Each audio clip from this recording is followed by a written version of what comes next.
కావున నిన్న చండీయాగం జరిగింది.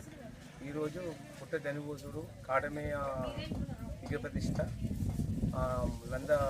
లందవోడు అలాంటి ప్రోగ్రామ్స్ ఉన్నాయి. ఈరోజు జిల్లా కడవలో ఇలాంటి ప్రోగ్రామ్స్ ఈరోజు ఉన్నాయి. కావున రేపు శ్రీ రేఖ ఎల్లమ్మదేవి కళ్యాణం ఉన్నది. అందుకే పెద్ద ఎత్తున ప్రజలందరూ చుట్టూ గ్రామాల్లో అందరూ ప్రజలందరూ పెద్ద ఎత్తున కలిసి రావాలని మా యొక్క గౌడ సంఘం తరఫు నుంచి మేము కోరడం జరుగుతుంది.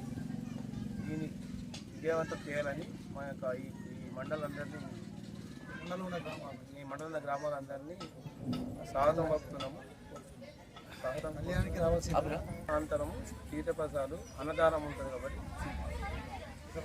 స్వీకరించగలరని మా యొక్క గౌడ సంఘం నుంచి ధన్యవాదాలు. ఉన్న అన్ని కులాలు కూడా శివలింగి రేణుక కళ్యాణ మహోత్సవానికి అవతార మండల ప్రజలందరినీ ఆహ్వానించడం జరిగింది.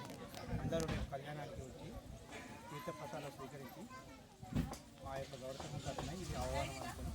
అందరూ రాగలని మా యొక్క మన అరాజపూర్ గ్రామంలో శ్రీ రేణుక ఎల్లమ్మ సమాధికి కళ్యాణానికి వివిధ గ్రామాల నుంచి అందరూ రావాల్సిందే కోరుతున్నాం. అదేవిధంగా గ్రామంలో ఉన్నటువంటి అన్ని కులాలకు అతీతంగా అందరు సతీ సమేతంగా పిల్లలు తీసుకొని గ్రామానికి కళ్యాణానికి మహోత్సవానికి అందరూ ఆహ్వానితులు. కావున దయచేసి అందరూ పెద్ద సంఖ్యలో వచ్చి విజయవంతంగా మాత ఎల్లమ్మ కళ్యాణ మహోత్సవాన్ని అతి గ్రాండ్గా అంగరంగ వైభవంగా చాలా కుల మతాలకు అతీతంగా ప్రతి ఒక్కరిని ఆహ్వానిస్తూ మా అనంతపూర్ గౌడ సంఘ ప్రజలే కానీ మా ఊరు ప్రజలే కానీ ప్రతి ఒక్కరూ పెద్ద సంఖ్యలో విచ్చేసి దీన్ని విజయవంతం చేయాలని చెప్పి కోరుకుంటున్నాం.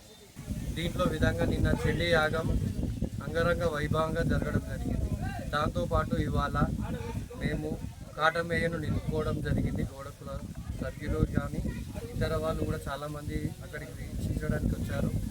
దాంట్లో భాగంగా ఇప్పుడు పుట్టకు ధ్వని పోయడం, గంగ తెప్పకు వెళ్ళడం, దాంతోపాటు సాయంత్రం మాకు లందకు వెళ్ళడం, లంద తర్వాత దాంతోపాటు గంగ తెప్పకు వెళ్ళడం, ఇలా దీని తర్వాత తదనంతరం రేపు ఉదయం అమ్మవారికి బోనాలు తీయడం జరుగుతుంది ఉదయమే.